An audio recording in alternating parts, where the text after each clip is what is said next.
Welcome to the 411th episode of the Reading and Writing Podcast.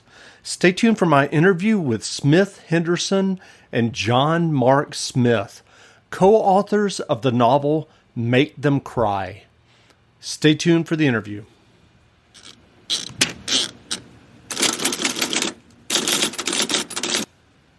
The Reading and Writing Podcast is brought to you by Libro FM. Libro.fm lets you purchase audiobooks directly from your favorite local bookstore. You can pick from more than 185,000 audiobooks, including bestsellers and recommendations from booksellers. You'll get the same audiobooks at the same price as the largest audiobook company out there, but you'll be part of a different story, one that supports your local community and your local bookstore. If you're new to audiobooks, they're the perfect way to get more books into your busy life. You can listen during your commute, while doing chores, walking the dog, or just relaxing at home. All you need is a smartphone and the free Libro.fm app. If you already love audiobooks and don't know what to listen to next, check out recommendations and curated lists from people who know audiobooks best, your local bookseller. Here's your special offer from the Reading and Writing Podcast. Get 2 audiobooks for the price of one today with your first month of membership with the code RWPodcast at checkout. This offer is only valid for new members in Canada and the U.S. Check out Libro.fm today. Welcome back to the Reading and Writing Podcast. My guests today are Smith Henderson and John Marc Smith, co-authors of the novel Make Them Cry. Smith and John, welcome to the podcast. Hey, thanks.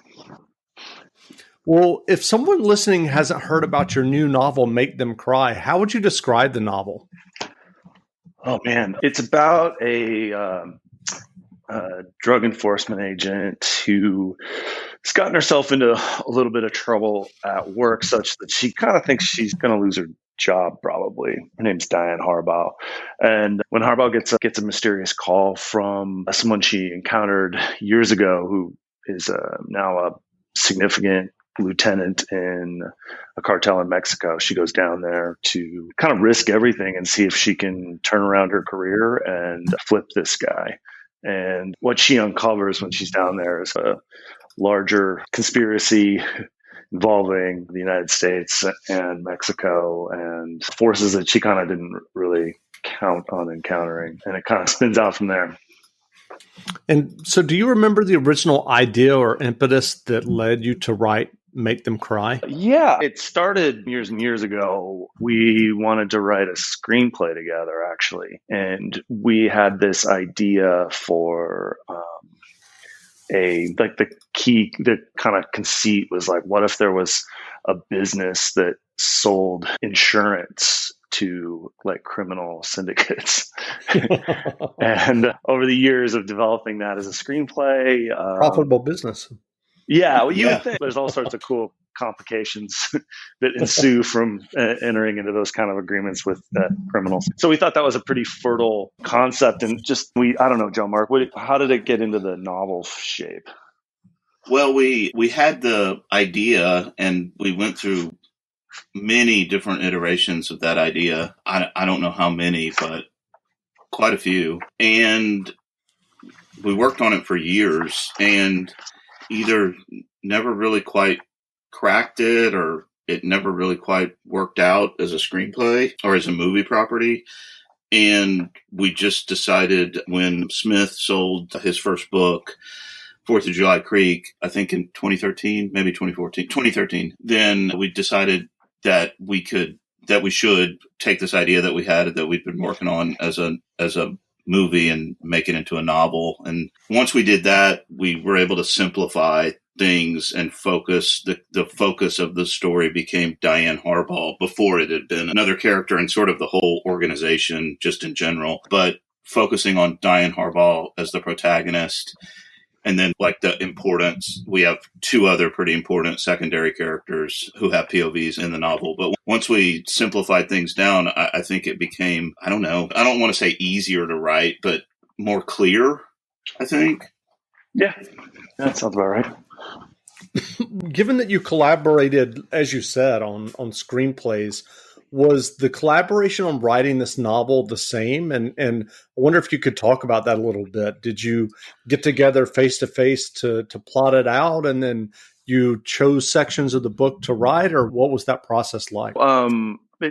A little bit like what you described and what you'd expect. I think the thing that was unique for us was that we'd cut our teeth in creative writing workshops, so we were used to that kind of collaborative spirit of looking at each other's work. And I had just briefly insinuated myself into his creative writing workshop program, and then when I was going to a different MFA program, we adapted his book as a feature film while I was there, and made a movie. And so we'd done a bunch of we'd already read each other's work and talked about writing and knew each other really well.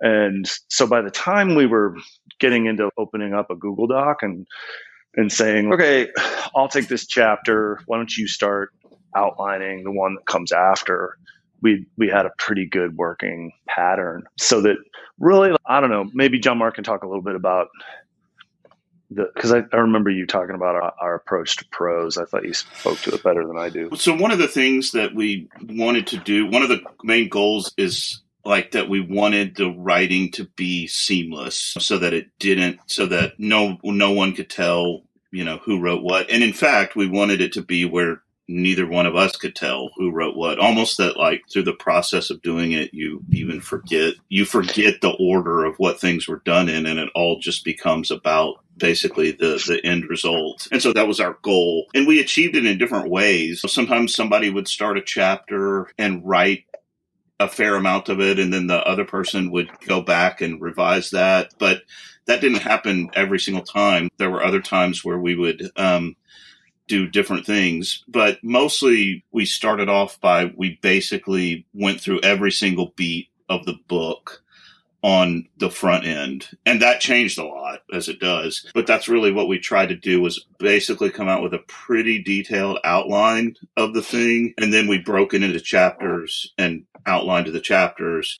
And only then would we start writing. I don't know that if we looked at that original outline, it might not look very much like the final product exactly, but that's the process that we went through.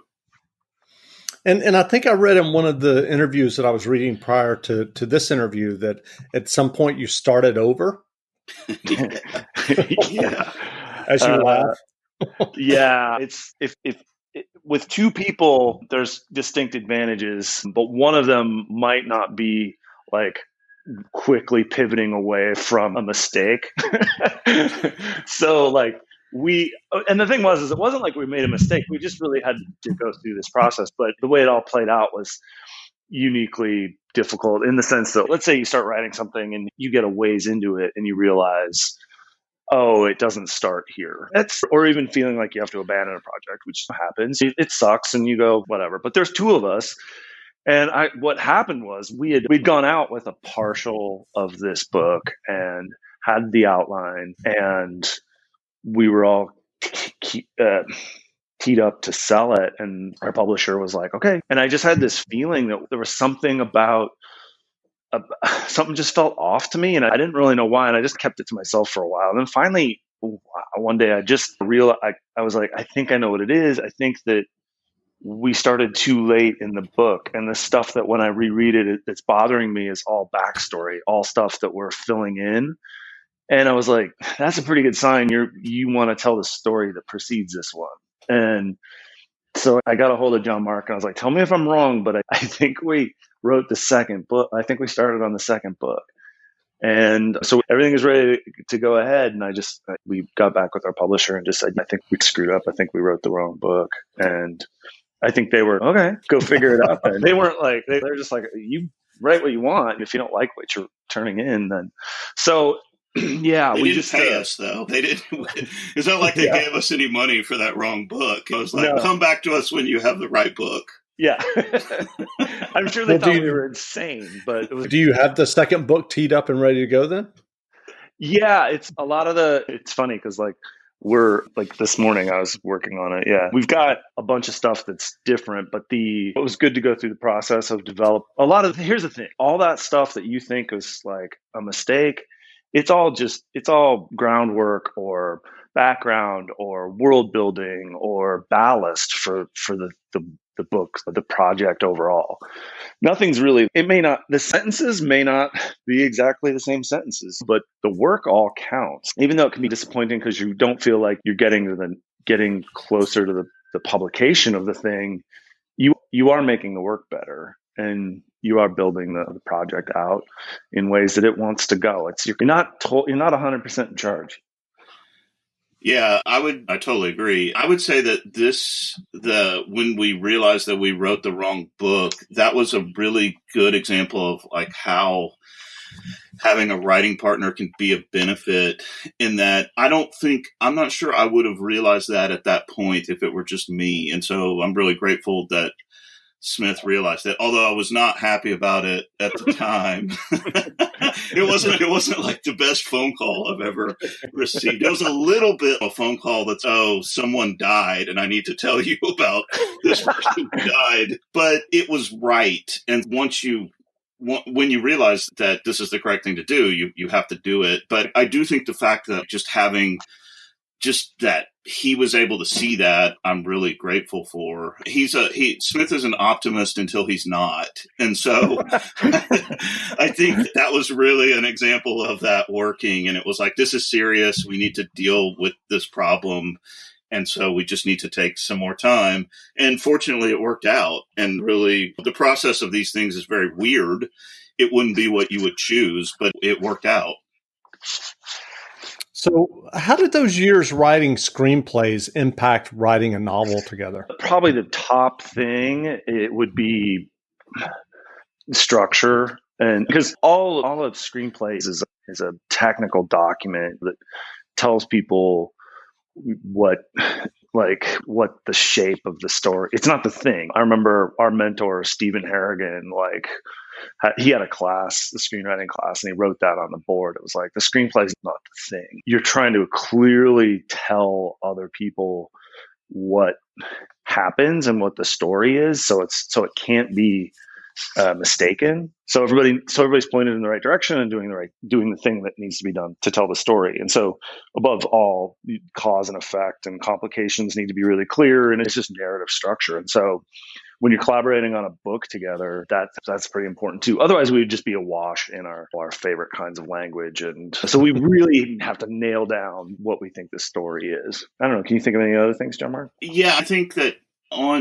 that it's the structure of the thing, and the thing about screenplays that makes them like really interesting as a piece of writing is that there's right and wrong answers to things in the way that there isn't necessarily in fiction. And so I do think like that comfort of you've got to get the reader or sort of the watcher of screenplays excited on every single page. I think just like that really is a good tool for fiction writers to get the good stuff down on the page. But also the fact that you're never when you're writing screenplays, or at least my experience writing screenplays, I'm not sure if this is totally true for Smith. We have written a bunch of screenplays together, and then he's worked on a TV show and done other stuff on his own, but you're always disappointed when you're writing screenplays.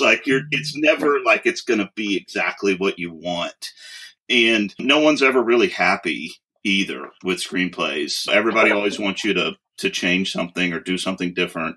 And I do think being able to live with that and being able to, especially this project took over 10 years. So we had to deal with a lot of just never really having it work out exactly how we wanted to. And I just think having to live with the sort of summer means longer days and sometimes longer weekends. Make the most of yours with Memorial Day savings now at the Home Depot. In-store, online, store-wide. Get grilling and saving with a 5-burner Next Grill for only $199. Regularly $249. Save on everything from mulch to mowers. Ready, set, summer. Memorial Day savings. Here now, only at the Home Depot. How doers get more done while supplies last.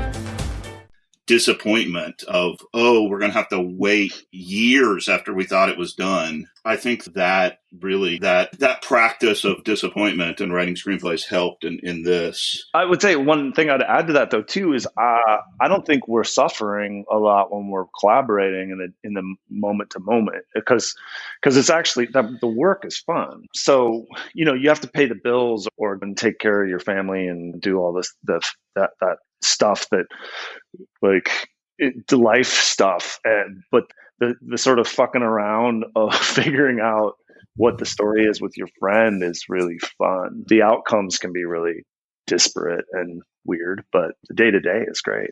I would add the collaborative aspect of it that is true of there's lots of screenwriting teams and lots of people write screenplays or teleplays in even groups even. But that is something that the fact that you can talk out every single little issue with somebody else makes it comforting in a way that, like, when you're writing a novel on your own, you're just like screaming at yourself in a void.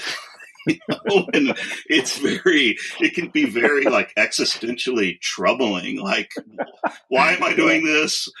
What are the answers? So you have no idea. Whereas at least like when you're working with somebody else, you could say, does this work? Is this stupid? What do you think? And having an answer, even if it's an answer that changes over time, or even if it's a wrong answer, sometimes the wrong answers are better than nothing. So I do think that just that, like, being able to like basically volley ideas back and forth, that is something we took from screenwriting and were able to use, I think, pretty productively as we were writing this novel. Given all of your respective writing experience, fiction, prose, and screenplays, what writing advice would you offer for listeners who are working on their own novels or screenplays or stories? Oh man, there's so much out there. I don't think there's no right way to do it or one way up the mountain. Every one of these things is different. One thing I would say is I've had things where I sat down and started to write the thing as a short story, let's say. And then I'm sitting there thinking, I don't know, maybe this wants to be a novel, or maybe this is actually just a screenplay. What's the best version of this thing? And that what I'm describing right there can be a really uncomfortable feeling, because you're just like, what am I even doing today? And who's the boss here? And getting comfortable with that discomfort and confusion and letting the thing start to tell you what it is and what it wants to be by just working, to me, is like one of the tricks, like the big trick. And towards that, in terms of a tangible, practicable thing that I think people can do, I'm a big believer in picking up on the page first thing in the morning with a cup of coffee before I've read or consumed anything through my eyes, and just sat down and started to go to work and see what happens in that sort of dreamy place. And the other thing I would say towards that is, like, the only rule I really have for how much work I'm going to do every day is I'm going to sit down and I'm going to work for a minute, like literally 60 seconds. And it never is only 60. Well, sometimes maybe it is, but most days you get going and you're like, cool, I'm done already. And so having that sort of thing where you're really disciplined about certain things, like getting up and doing it fresh, but then also very forgiving of yourself, I think it works pretty well. It doesn't work all the time with every single project. Sometimes you have to sit down and just be like, this thing needs to be done. And I have to write 5 pages a day or 10 pages a day because I'm going to run out of time. But just in terms of engaging with the task itself, to me, those are like real basic, fundamental things. Do it first thing and only require yourself like bare minimum, I think, is a good way that works for me. I agree with those for sure. I really think the most important thing is to know what kind of writer you are, and what kind of, by that, like how you work well, your best way of working, which you won't always be able to do. Like Smith said, sometimes you have a deadline and you got to do it really fast and you don't want to do it really fast. But Smith and I have both basically turned into morning writers, and we can't do anything in the afternoon. We can actually plot things in the afternoon, but it's really hard for both of us to get like productive writing done. And so I agree, but not everybody's going to be first thing in the morning, get on the computer and start writing. So you have to know what kind of writer you are. And I think if you can be honest with yourself about that, that will help a lot. And don't be too hard. I think you have to be a little bit hard on yourself, because if you weren't, then you probably wouldn't do anything. But don't be too hard. But I think if you can figure out what kind of writer you are and what are your best working conditions, and then try to achieve those if you can, I think that is really maybe close to half the battle, really. What novels or nonfiction books have you both read recently that you enjoyed? Oh, wow.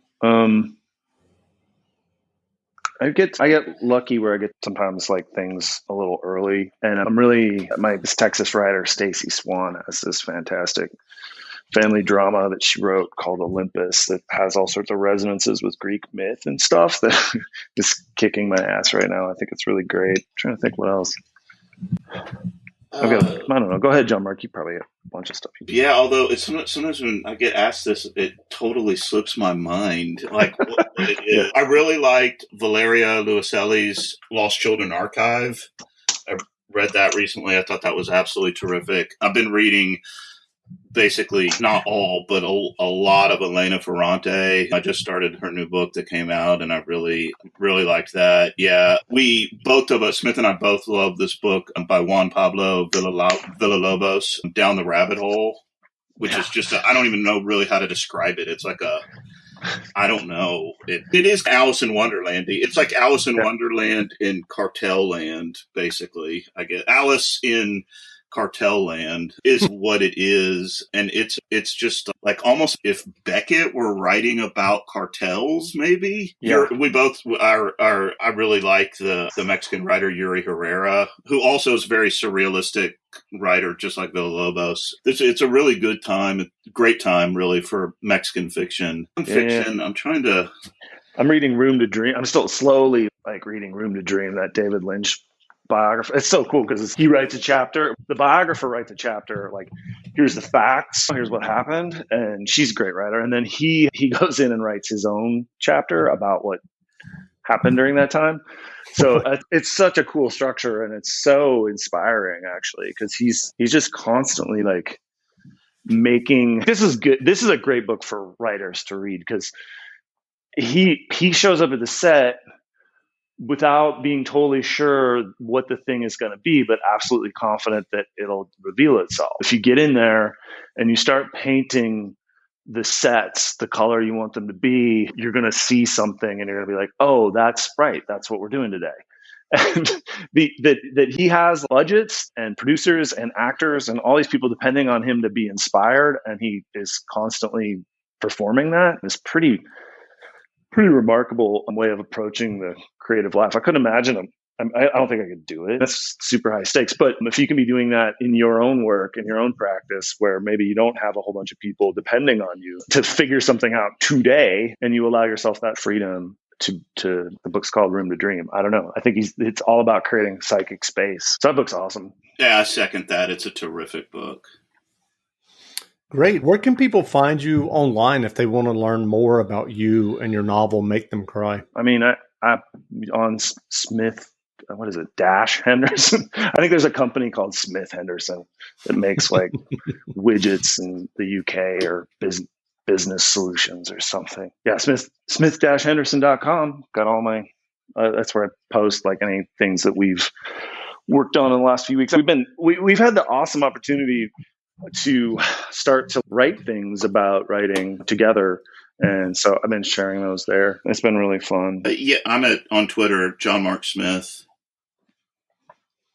I think searching for that will pull up my Twitter page. Great.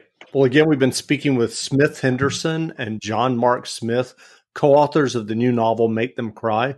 The novel is on sale now, so go buy a copy. And Smith and John, thanks for doing this interview. Thanks, Jeff. Yeah, it was our pleasure. Great.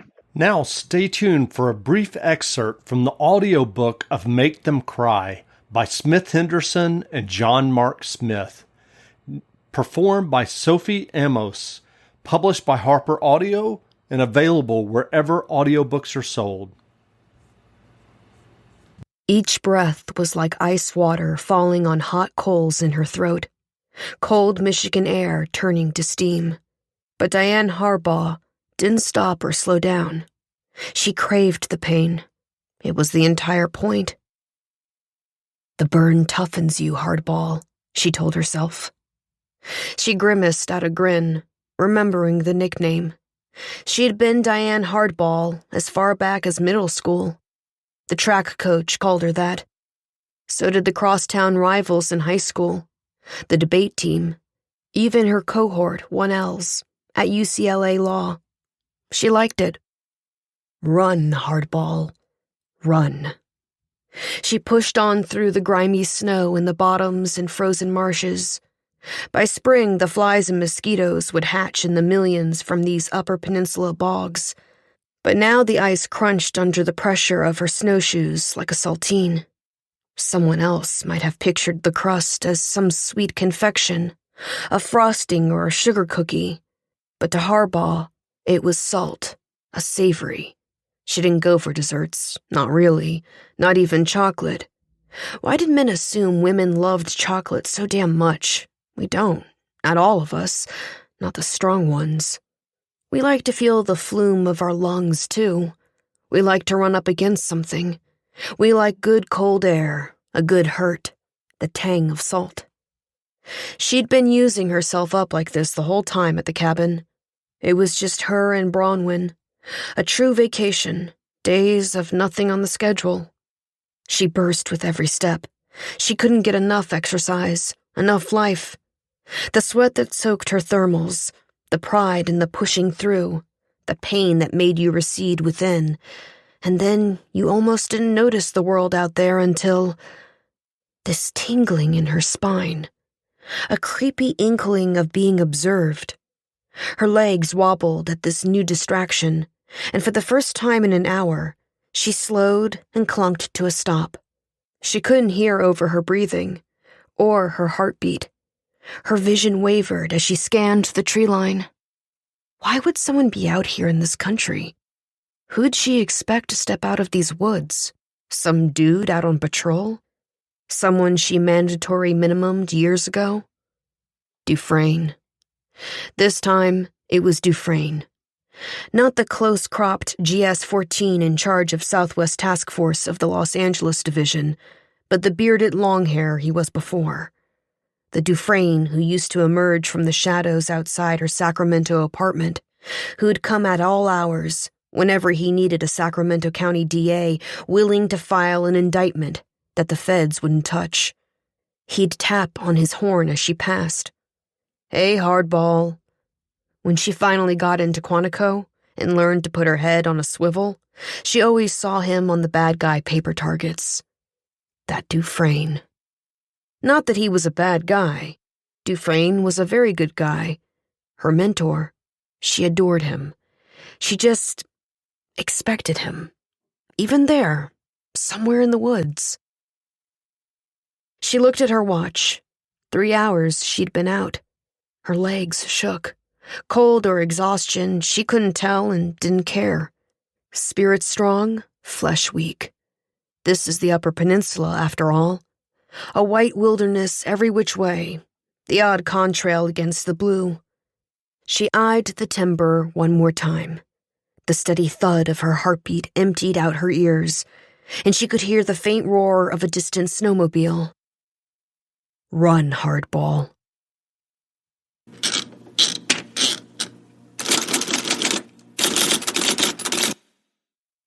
Ready, set, summer. Get ready for summer and get your kitchen set up with savings on appliances at the Home Depot's Memorial Day Savings Event, in-store and online. Right now, you'll save a bundle on top appliances like the Samsung stainless steel French door refrigerator.